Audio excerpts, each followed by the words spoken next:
विचार देखिए। द्रौपदी जी ने कहा भगवान श्री कृष्ण से, भीम ने कहा प्रभु इसको छोड़ो तो एक ही गदा से इसको पृथ्वी तक पहुंचा दूं। गांडीवधारी अर्जुन ने कहा लाओ इसको नाम निशान मिटा दो। भगवान ने कहा ये फैसला द्रौपदी जी करेंगी। और द्रौपदी जी का आप विचार देखिए, द्रौपदी जी कितनी विचारवान है, कितनी त्यागपूर्ण महिला है। द्रौपदी जी ने कहा प्रभु ये मेरे गुरु जी गुरुमाता है, गुरु जी तो है नहीं, और मेरी गुरुमाता का इकलौता बेटा है। मेरे तो 5 पति हैं, अगर 5 पुत्र खत्म हो गए तो कोई बात नहीं, पुनः पुत्र की प्राप्ति हो जाएगी। क्यों? क्योंकि मेरे 5 पति विद्यमान हैं और ये मेरी माता है, और गुरुमाता का ख्याल रखने वाला इकलौता बेटा है, इसलिए बुढ़ापे की सेवा करने वाला इनका बेटा है। इसलिए प्रभु आप एक काम करो, इसको तेजहीन कर दो, इसकी मणि निकाल लो और इसको जाने दो। और जब इसको मणि निकालकर मणिहीन कर दिया। एक बात और बता दूं, ये द्रोणाचार्य की या अश्वत्थामा की कथा नहीं है, आप सबकी। जो व्यक्ति जीवन में कोई बुरा कर्म करे और समाज में थू हो जाए उसकी, माने समाज के सामने जब किसी की बेइज्जती हो जाए और वो व्यक्ति को मार दिया जाए जान से, तो कम दंड है।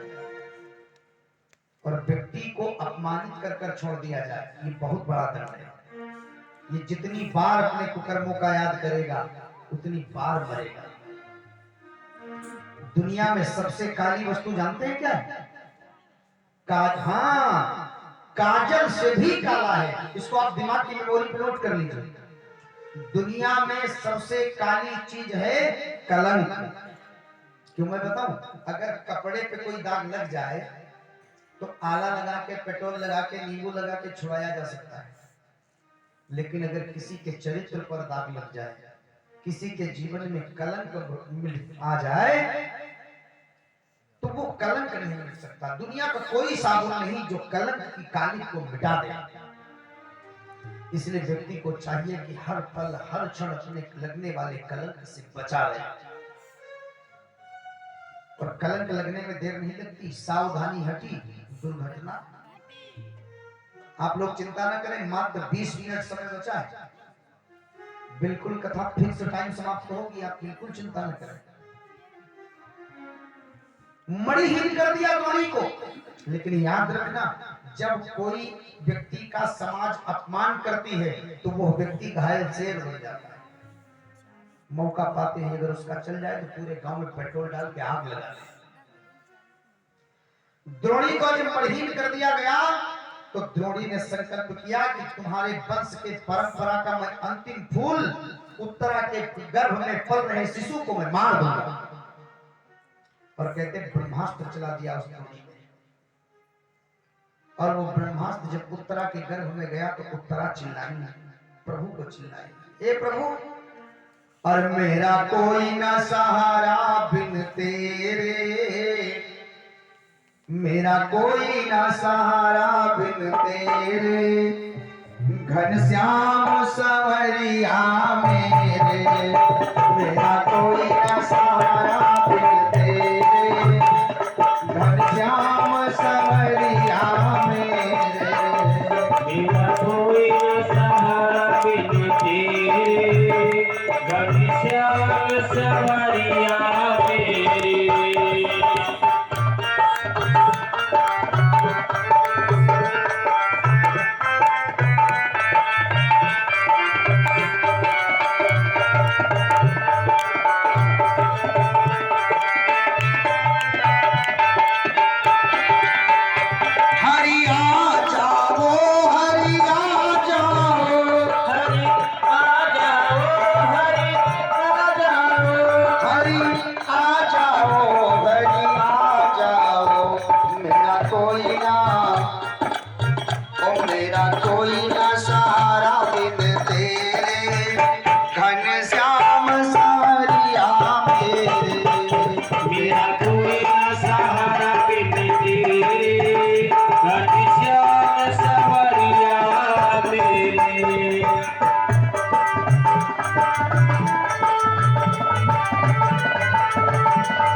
Thank you.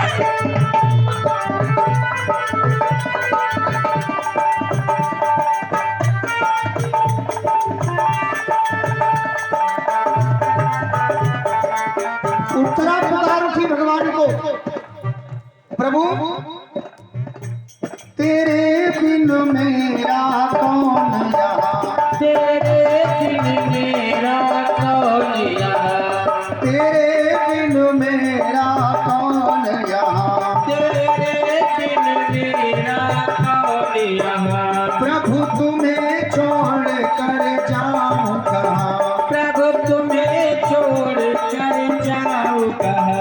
मैं तो आन पड़ा कर तेरे, मैं तो आन पड़ा दर तेरे, मैं तो आन पड़ा कर तेरे, घनश्याम सवरिया मेरे, मेरा कोई न सहारा बिन तेरे, घनश्याम सवरिया मेरे।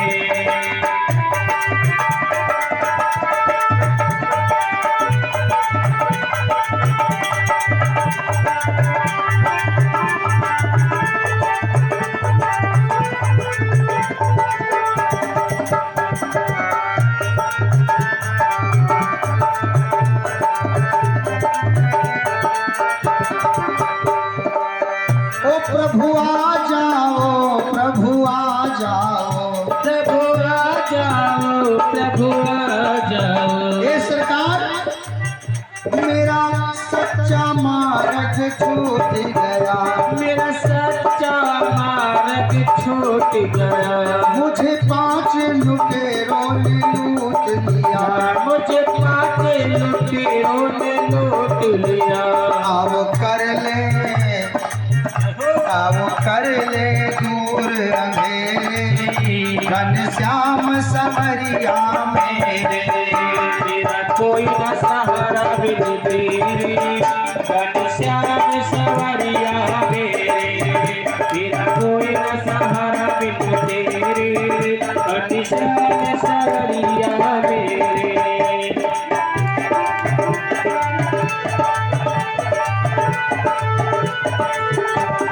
हरि बोल।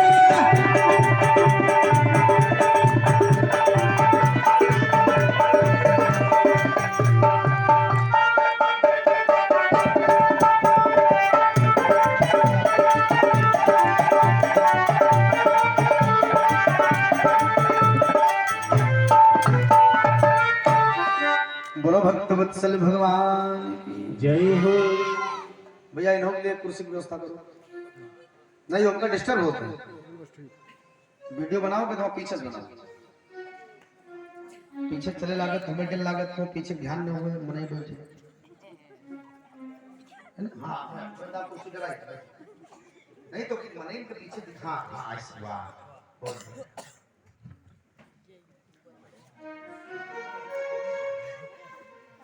भगवान सूक्ष्म रूप बनाकर उत्तरा के गर्भ में प्रवेश किए और परीक्षित जी की गर्भ में रक्षा किया। परीक्षित जी का जन्म हो गया। 5 पांडवों को लेकर के भगवान पर्वतारोहण की तरफ गए और इस कलियुग के प्रथम राजा श्री परीक्षित जी को बनाया गया। बोलो परीक्षित जी महाराज की जय हो।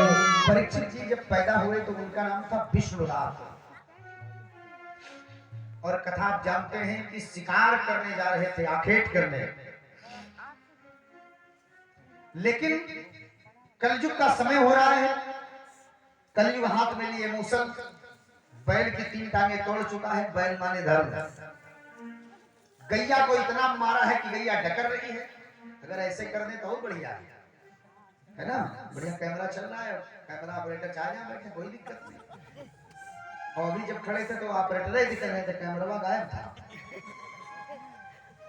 अच्छा हम तो कभी कभी ये सोचते हैं, ये मेरा अपना मंतव्य है, देखो कोई बुरा मत मानना। कई लोगों को मैंने देखा धक्का मुक्का खा के बालाजी सरकार के पास पहुंचते हैं तो बालाजी के साथ सेल्फी लेते हैं। कभी गौर किए हो? अब बालाजी के साथ सेल्फी ले रहे हैं। अब बताओ ये प्रचार अपना कराना चाहते हैं कि बालाजी का? अभी कोई नेता आ जाए, नेता के साथ कुछ और नहीं है। प्लीज एक सेल्फी, जैसे बहुत बड़ा काम कोई कर रहे हैं। भगवान जैसे शीतला मैया बैठी तो शीतला मैया के पास जाकर के शीतला मैया के साथ सेल्फी न लो। हाँ? आप उनके बराबर के थोड़े हैं जो उनके साथ आप सेल्फी ले रहे हैं। कभी कभी मैंने देखा है, भगवान अब हंसने वाली बात। एक बार गए थे वहाँ छोटे वाले के साथ, वहाँ क्या बोलते हैं जंगलेश्वर मिश्र पार्क, तो जहाँ तो जंगलेश्वर मिश्र पार्क में गए तो एक पुतला है वहाँ, पुतले के साथ, और पुतले के साथ सेल्फी लगी, तो फेसबुक पे डीपी लगी, व्हाट्सएप पे डीपी लगी। कई कई इतने शौकीन है कि वास्तविक सलमान खान के पास नहीं पहुंच पाते, तो कोई बढ़िया फोटो देखते तो उन्हीं के साथ सेल्फी पे जूम करके ऐसा सेट करते हैं सलमान, अपने के सलमान खान इनके अपनी मम्मी के चरणों में ऐसे ऐसे चरणों पे हाथ रख के ऐसे सेल्फी लो, मम्मी का चरण छूते हुए सेल्फी लो, अपने माता पिता अपने परिवार वालों के साथ बैठकर सेल्फी लो, और वो व्हाट्सएप पे डीपी लगाओ। ऐसी ऐसी बातें लिख करके व्हाट्सएप पे लोग वो लगा देते। स्टेटस क्या कहना, स्टेटस, अरे भाई जो व्हाट्सएप के बाद वो चला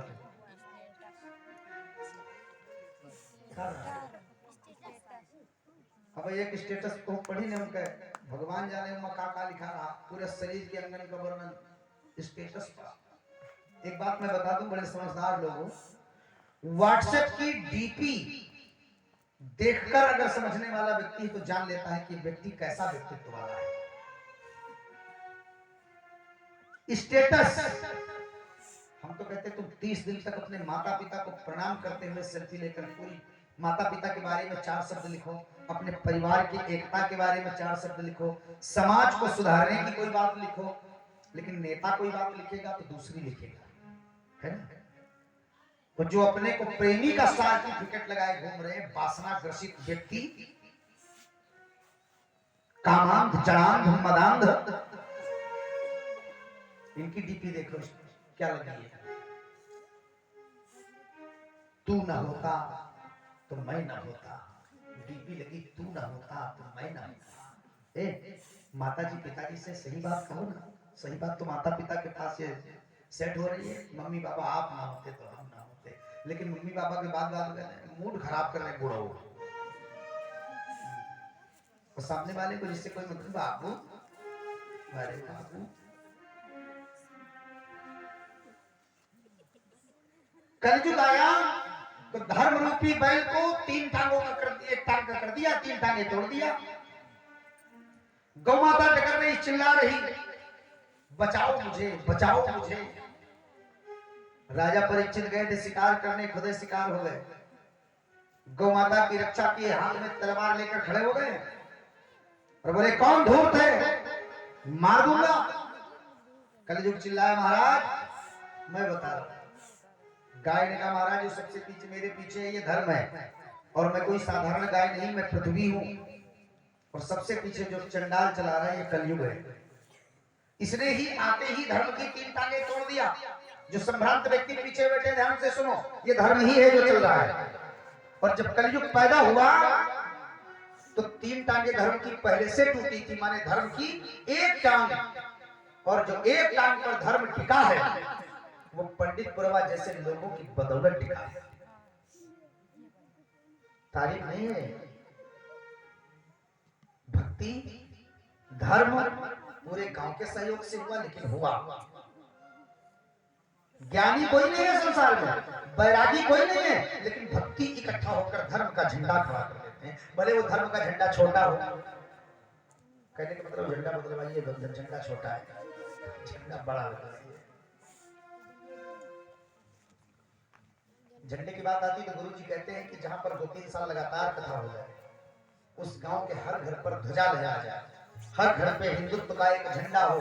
मैं हिंदू मुसलमान बात नहीं कर रहा, मेरी बात को अन्यथा मत लेना, लेकिन हमारे यहाँ का जो पहचान है, हर घर के व्यक्ति के ईशान कोण पर एक झंडा होना चाहिए। और मैं तो कहता हूँ यही मेरी विदाई समझ लीजिए, पंडित बुरवा के हर घर पे ईशान कोण पर एक झंडा लग जाए, मैं समझूंगा मुझे मेरी विदाई मिल गई।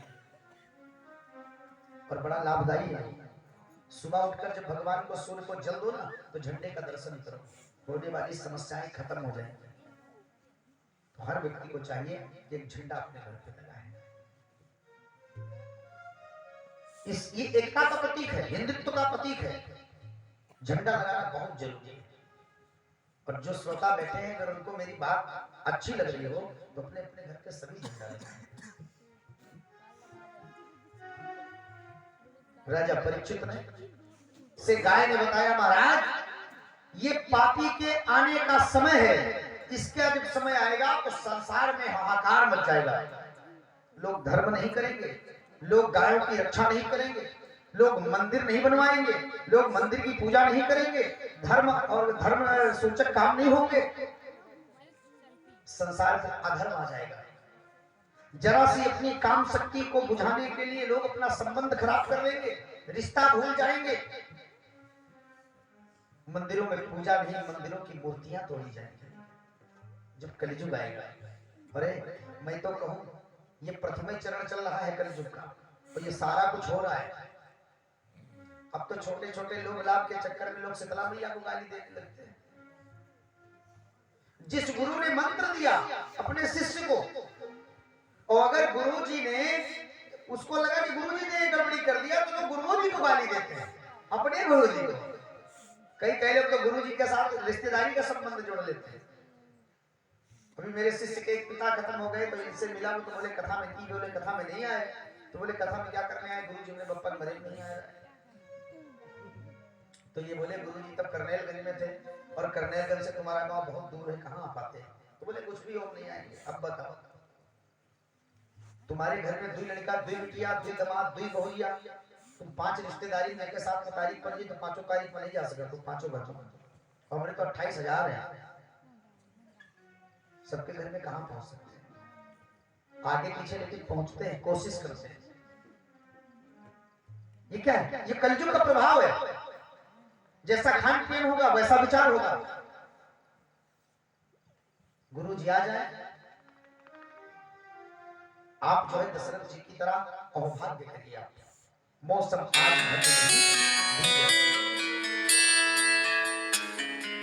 तो राजा परीक्षित ने देखा कि कलयुग के आते ही हाहाकार मच जाएगा, तो हाथ में तलवार लेकर कलयुग ने कहा, महाराज वो माता ने जो कहा ठीक कहा, मेरा समय आएगा लोग ऐसे ही हो जाएंगे। लेकिन सारे युगों से अच्छा मेरा एक काम भी है। देखो, हर दोषी व्यक्ति के पास एक अच्छा गुण होता है, और हर गुणवान व्यक्ति के पास एक बड़ा भयंकर दोष भी होता है।